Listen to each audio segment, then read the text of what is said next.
E aí, pessoal, tudo bem? Estou voltando aqui para a gente terminar, né, de dar uma passadinha sobre as questões do trabalho de progressão parcial referente ao primeiro ano que eu passei para vocês. Como eu disse no vídeo anterior, as 10 primeiras questões elas foram produzidas por mim e eu quero que vocês escrevam. Tem a questão de marcar também, mas essa é uma questão mais de escrita, etc. E agora tem o trabalho, ele terá 10 questões que são do Enem, né? Então eu denominei essa parte do trabalho de bloco de questões do Enem. Então ela vai trazer várias questões que foram aplicadas no Enem durante esses anos. Como eu estava dizendo no vídeo anterior, para quem vai imprimir o trabalho não tem problema, é só marcar direto, né? Mas quem vai entregar o trabalho apenas escrito em uma folha separada, não tem problema, é só colocar lá a questão 11, não precisa copiar, né? Não precisa copiar aonde que a questão, não precisa copiar a questão inteira, apenas coloca lá 11 e qual que é a resposta, tá? Por exemplo, questão 11, resposta X, D, por exemplo, né? Então, é assim que vocês podem fazer, tá ok? Então, vamos dar uma passadinha no conteúdo para vocês verem que está bastante tranquilo. A questão 11 é uma questão do Enem de 2015 e diz o seguinte: a filosofia grega parece começar com uma ideia absurda, com a proposição: a água é a origem e a matriz de todas as coisas. Será mesmo necessário deter-nos nela e levá-la a sério? Sim, e por 3 razões. Em primeiro lugar, porque essa proposição enuncia algo sobre a origem das coisas. Em segundo lugar, porque o faz sem imagem e fabulação. E, enfim, em terceiro lugar, porque nela, embora apenas em estado de crisálida, está contido o pensamento: tudo é um. Essa é uma citação do Nietzsche, né? E aqui nessa questão ficou faltando o que a alternativa pede, né? Então eu coloquei aqui, vocês me perdoem aí, e depois eu vou adicionar lá no grupo para vocês ficarem atentos nessa questão, tá? Então a questão pede o seguinte: o que, de acordo com Nietzsche, caracteriza o surgimento da filosofia entre os gregos, né? Então, essa questão é importante perceber que o Nietzsche ele destaca aquela diferenciação que a gente tem trabalhado entre filosofia e mito. Quer dizer, que o mito ele fala muito da explicação do mundo através de imagem e fabulação, quer dizer, de um pensamento muito estruturado de explicar as coisas com lendas, com histórias mitológicas de deuses, etc. E sendo que quando os gregos se perguntavam qual que é a origem da água, qual que é a origem das coisas, eles diziam: a água é a origem das coisas. Então, o que está contido nessa proposição é justamente aquilo que a filosofia traz de característico na Grécia Antiga e na Grécia Clássica. O que é? De uma forma racional de entender as coisas existentes, especialmente as causas das coisas existentes. Então, o Nietzsche destaca justamente o pensamento grego surgindo a filosofia como esse pensamento racional de explicar as coisas. Então aí vocês podem olhar as alternativas que se encaixam, a alternativa que se encaixa melhor neste âmbito do pensamento racional, tá ok?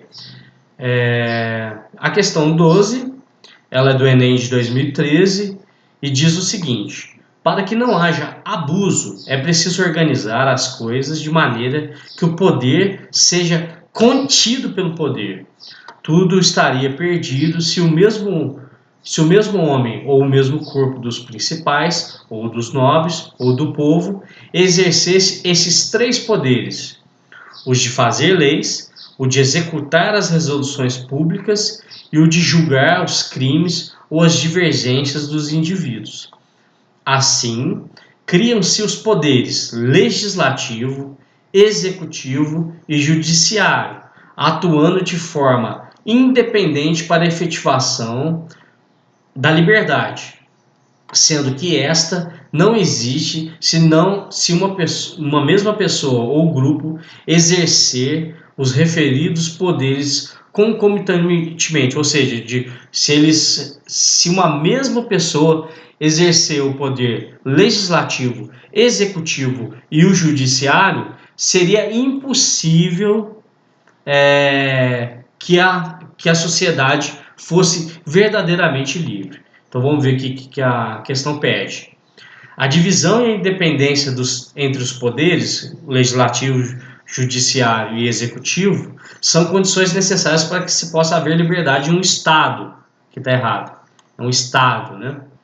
Isso pode ocorrer apenas sob o modelo político em que haja, opção A, exercício de tutela sobre as atividades jurídicas e políticas, consagração do poder político pela autoridade religiosa, concentração do poder nas mãos das elites técnico-científicas, estabelecimento de limites aos atores públicos e às instituições do governo. Letra E, reunião das funções de legislar, julgar e executar nas mãos de um governo eleito. Ou seja, para responder a questão, vocês têm que pensar o seguinte, ele destaca aqui, o que é preciso é que o poder seja contido. Quer dizer, então esses três âmbitos eles são independentes porque eles têm que se conter entre si. Então o importante é que existam limites para esses três poderes e que esses três poderes eles consigam se autoconter, se autolimitar para que não haja excessos. Então, a questão ela pode ser respondida com essa ideia bastante simples. É só encontrar a alternativa aí que se encaixa melhor nessa questão da limitação do poder, tá ok? Agora a questão 13. A questão 13 é do Enem de 2015 e diz o seguinte, é uma questão que foi polêmica na época, eu acho que vocês lembram. Ela diz o seguinte, ninguém nasce mulher, torna-se mulher. Nenhum destino biológico, psíquico, econômico define a forma que a fêmea humana assume no seio da sociedade. É o conjunto da civilização que elabora esse produto intermediário entre o macho e o castrado, que qualificam o feminino. Essa é uma citação de Simone de Beauvoir, no texto O Segundo Sexo, né? Então a questão pede aí o seguinte, na década de 1960, a proposição de Simone de Beauvoir contribuiu para estruturar um movimento social que teve como marca a ação do Poder Judiciário para criminalizar a violência sexual. É um movimento social. O Poder Judiciário é um movimento social. A pressão do Poder Legislativo para impedir a dupla jornada de trabalho. O Poder Legislativo é um movimento social. A letra C, a organização de protestos públicos para garantir a igualdade de gênero. Lembrando que ela trata justamente disso, né? Mulher e homem, né? Que tem papéis diferentes da sociedade. Ou seja, é um movimento social. D, oposição de grupos religiosos para impedir os casamentos homoafetivos. É disso que ela trata aqui quando ela fala que ninguém nasce mulher, torna-se mulher na sociedade. Letra E, estabelecimento de políticas governamentais para promover ações afirmativas. É um movimento social. Né? Então, vocês têm que pensar nisso. Que as contribuições de Simone de Beauvoir foram justamente para pensar essa relação de igualdade entre homem e mulher, e ela inspirou os movimentos sociais, tá? Então, com essa informação, vocês conseguem responder aí a questão 13. Já a questão 14, ela é uma questão do Enem de 2013 e traz a seguinte proposta. Na produção social que os homens realizam, Eles entram em determinadas relações indispensáveis, independentes de sua vontade. Tais relações de produção correspondem a um estágio definido de desenvolvimento das suas forças materiais de produção. A totalidade dessas relações constitui a estrutura econômica da sociedade, fundamento real sobre o qual se erguem as superestruturas política e jurídica, e ao qual correspondem determinadas formas de consciência social. Esse é um trecho do Marx, né? Prefácio à Crítica da Economia Política, do Marx e do Engels, né? Para ser mais preciso. Ela diz aí o seguinte, ela traz como proposta: para o autor, a relação entre economia e política estabelecida no sistema capitalista faz com que o proletariado seja contemplado pelo processo de mais-valia, o trabalho se constitua como um fundamento real da produção material, a consolidação das forças produtivas seja compatível com o progresso humano, a autonomia da sociedade civil seja proporcional ao desenvolvimento econômico e a burguesia revolucione o processo social de formação da consciência de classe. Então, essa questão, vocês têm que entender o que, para Marx e Engels, qual que é o cerne do que o trabalho desenvolve para o sistema capitalista. Então, vamos lá. Na produção social que os homens realizam, elas entram em determinadas relações indispensáveis e independentes de sua vontade. Tais relações de produção correspondem ao estágio definitivo de desenvolvimento de suas forças materiais de produção. Então, essa questão ela está destacando que o trabalho exercido pelo homem, pelo proletariado, que destaca o fundamento da realidade daquilo que é a produção material. Então, com essa informação, eu já estou dando questão de bandeja, vocês conseguem responder, tá? Aqui não está falando de mais-valia, não está falando de progresso, não está falando de nada. Então, aqui está falando de uma relação bem específica do trabalho como fundamento real da produção de material, tá ok? Da produção material do Estado capitalista. Então, essa questão 14 está de bandeja também, acabei de dar a resposta. Agora, a questão 15, do Enem de 2013. A felicidade é, portanto, a melhor e a mais nobre e a mais aprazível coisa do mundo. E esses atributos não devem estar separados, como na inscrição existente em Delfos, onde era aquele templo, né, que o Sócrates foi lá aquela vez e descobriu que ele era o homem mais sábio de Atenas, né? Onde essa inscrição diz o seguinte: das coisas, a mais nobre é a mais justa, é a melhor é a saúde, porém, a mais doce é ter o que amamos. Todos esses atributos estão presentes nas mais excelentes atividades, e entre essas a melhor, nós a identificamos como felicidade. Trata-se de um texto da Política de Aristóteles, né? Então, lembra que tinha uma questão lá em cima do outro bloco de questões? O Aristóteles pensa a felicidade como um sentimento importante para desenvolver sua ética, né? Mas enfim, vamos ver o que essa questão pede. Ela diz aí: ao reconhecer na felicidade a reunião dos mais excelentes atributos, Aristóteles a identifica como que ele identifica a felicidade? A busca por bens materiais e títulos de nobreza? Não sei, né? É a coisa mais justa, né? A felicidade é a coisa mais justa, né? A plenitude espiritual e a ascese pessoal? A finalidade das ações e das condutas humanas? Conhecimento de verdades imutáveis e perfeitas? Parece que não está tratando disso aqui, né? Não sei. Expressão do sucesso individual e reconhecimento público? O importante para vocês responderem essa questão é pensar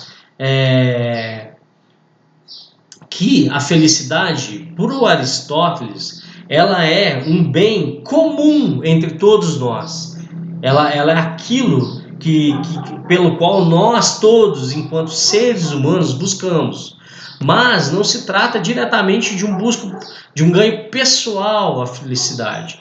Nós, como sociedade, para o Aristóteles, nós devemos ter a felicidade como um bem comum, uma certa finalidade pela qual as nossas ações devem se dirigir. Então, a felicidade, por Aristóteles, não é o modo como a gente entende a felicidade hoje. Ela como um prazer pessoal alcançado apenas por nós e independentemente dos outros. Um ganho pessoal exclusivo. Mas sim, algo que todos nós deveríamos viver em função de um coletivo que busca um fim comum. Tá ok? Então essa questão 15 vocês podem responder tendo isso por base, tá?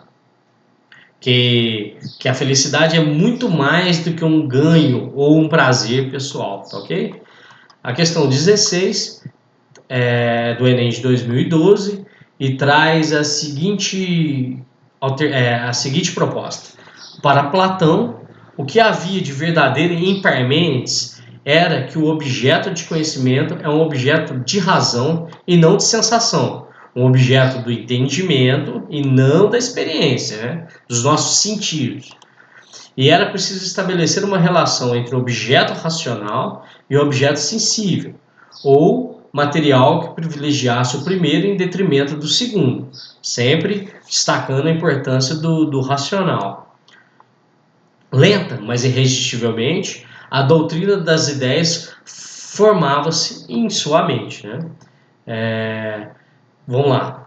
O texto faz referência à relação entre razão e sensação, é bem explícito, um aspecto essencial da doutrina das ideias de Platão. De acordo com o texto, como Platão se situa diante dessa relação? Como que Platão enxerga essa relação entre razão e sensação? Então vamos lá. Questão A, alternativa A. Estabelecendo um abismo intransponível entre as duas, privilegiando os sentidos e subordinando o conhecimento a eles, privilegiando os sentidos, atendo-se à posição de Parmênides de que a razão e sensação são inseparáveis, afirmando que a razão é capaz de gerar conhecimento, mas a sensação não, rejeitando a posição de Parmênides de que a sensação é superior à razão. Então, essa questão, o que vocês têm que ter em mente é que, de acordo com Parmênides, Platão tem a seguinte sacada. O Parmênides mostrou que o importante é privilegiar a razão, não os objetos dos sentidos, e mostrando que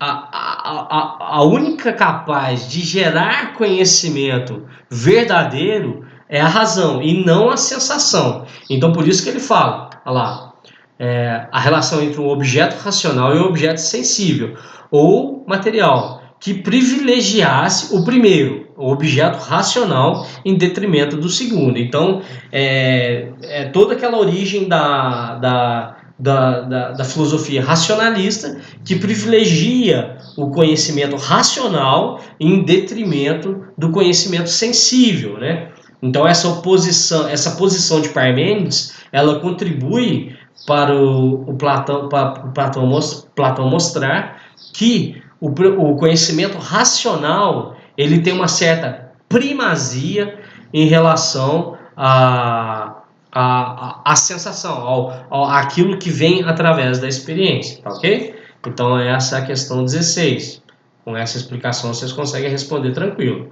A questão 17. A questão 17 é quase igual a uma questão lá do outro bloco de questões, de 1 a 10, que pede para vocês identificarem qual que é o texto racionalista e qual que é o texto empirista, né?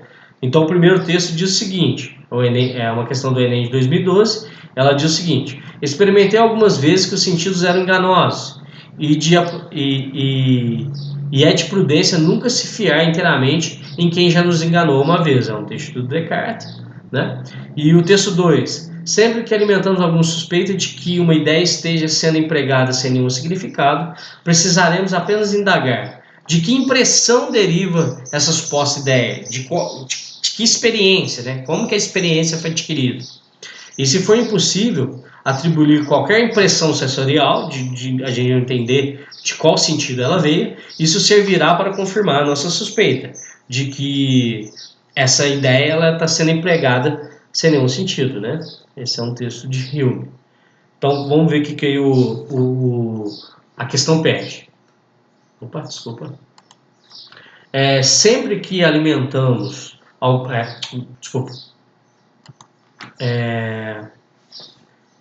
Nos textos, ambos os autores se posicionam sobre a natureza do conhecimento humano. A comparação dos excertos desses dois pequenos trechos permite assumir que Descartes e Hume, o quê? A. Defende os sentidos como critério originário para considerar o conhecimento legítimo. Esses textos são opostos, né? Não sei. Entendem que é desnecessário suspeitar do significado de uma ideia na reflexão filosófica e crítica? É desnecessário? São legítimos representantes do criticismo quanto à gênese do conhecimento? Esses dois textos são opostos, né? Não sei. Concordam que o conhecimento humano é impossível em relação às ideias e aos sentidos?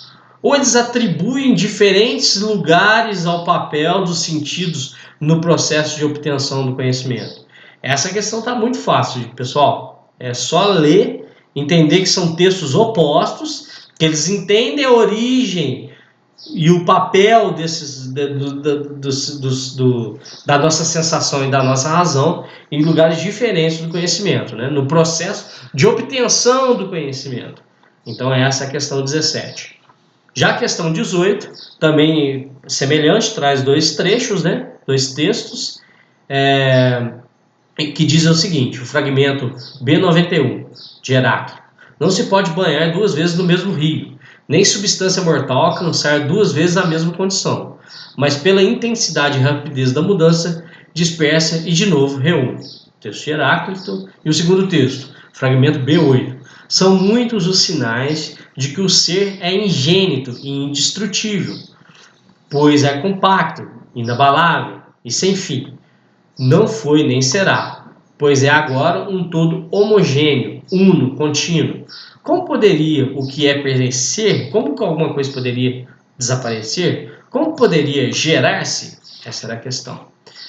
Parmênides sobre a natureza. Então vamos lá. Os fragmentos do pensamento pré-socrático expõem uma oposição que se insere no campo das... Vamos lá. Então vocês têm que responder sobre o que eles estão, esses dois filósofos estão tratando. Sobre qual tipo de investigação? Investigações do pensamento sistemático? Estão preocupados com a sistematicidade do mundo? Não sei. Preocupações do período mitológico? Discussões de base ontológica? Habilidades da retórica sofística? Verdades do mundo sensível? Pensem. O campo de investigação, qual é o campo de investigação? Eles estão tratando de entender o que é o ser, qual que é a origem do ser, como que o ser se desenvolve. Então, para vocês matarem essa questão, é só descobrir qual é o campo que investiga o ser, qual é o campo de investigação que faz a questão, o que é o ser, tá ok? Que aí vocês vão descobrir que tá bem fácil essa questão, tá? A questão 19 é o caráter, uma questão de 2004, né? 2014 do Enem, e diz o seguinte: é o caráter radical do que se procura que existe a radicalização do próprio processo de busca. Se todo o espaço for ocupado pela dúvida, qualquer certeza que aparecer a partir daí terá sido, de alguma forma, gerada pela própria dúvida, e não será seguramente nenhuma delas que foram anteriormente varridas por essa mesma dúvida. Esse é um texto do professor Frank Leopoldo de Silva sobre a metafísica de Descartes, né? Então, ela traz aí uma pequena introdução sobre a questão da dúvida e faz a seguinte questão. Apesar de questionar os conceitos da tradição, a dúvida radical da filosofia de Descartes, da filosofia cartesiana, tem caráter positivo por contribuir para a dissolução do saber científico, a recuperação dos antigos juízos. A crítica à tradição, ela pede a recuperação de antigos juízos, exaltação do pensamento clássico, se é uma crítica à tradição, o surgimento do conhecimento inabalável ou o fortalecimento, dos preconceitos religiosos. Então, pensem, Descartes ele promove aquela dúvida metódica, que os sentidos podem me enganar, que a única coisa que eu consigo pensar é o meu pensamento, a única coisa que eu posso crer é o meu pensamento, pum, e chega aquela frase, penso, logo existo. Esta é uma frase que me dá um conhecimento verdadeiro, um conhecimento inabalável diante dessa dúvida, que poderia me enganar de todos os modos. Então, essa dúvida que o Descartes emprega nas meditações metafísicas, elas têm um objetivo de encontrar uma coisa sólida, um fato sólido, um conhecimento sólido. Então, tá fácil de responder tendo isso em vista, tá ok? Então, chegamos aí à última questão, que é a questão 20, também do Enem de 2014, e diz o seguinte: alguns dos desejos são naturais e necessários, outros naturais e não necessários. Outros nem naturais nem necessários, mas nascidos da vã opinião. Os desejos que não nos trazem dor, se não satisfeitos, não são necessários, mas o seu impulso pode ser facilmente desfeito, quando é difícil obter sua satisfação ou parecerem geradores de dano. É um trecho de Epicuro, né? E o fragmento, aí a questão pede o seguinte: no fragmento da obra filosófica de Epicuro, o homem tem como fim, qual que é o fim do homem, né? A. Alcançar prazer moderado e a felicidade, valorizar os deveres e as obrigações sociais, aceitar o sofrimento e o rigorismo da vida com resignação, aceitar e pronto, deixa pra lá, refletir sobre os valores e as normas dadas pela divindade, defender a indiferença e a impossibilidade de se atingir o saber. O importante no Epicuro é pensar que ele é um filósofo preocupado com que as sensações do mundo não te atinjam diretamente. Então, e como todo grego, é importante que o homem busque sempre aquilo que lhe dê prazer, só que não de forma totalmente executável, né? Então, é preciso entender que o homem ele é essa tensão de encontrar um certo equilíbrio, né, entre o prazer e a dor, entre a felicidade e aquilo que não traz felicidade. Então, essa questão da moderação é muito importante na filosofia do Epicuro. Então, com essa informação, eu acho que vocês já conseguirão responder de maneira tranquila, tá ok? Então, pessoal, esse é o vídeo. Eu espero que ele possa ter ajudado um pouquinho vocês aí a responder as questões do Enem. E não deixem de procurar se vocês tiverem dúvida. E também não deixem de pesquisar na internet, porque essas questões elas estão todas respondidas na internet. Então, se vocês tiverem dúvida, procure alguém explicando sobre essa questão específica, principalmente no YouTube, vocês vão encontrar bastante material, tá bom? Então, eu espero ter ajudado. Qualquer coisa me procurem pelo WhatsApp, tá ok? Um abraço a todos.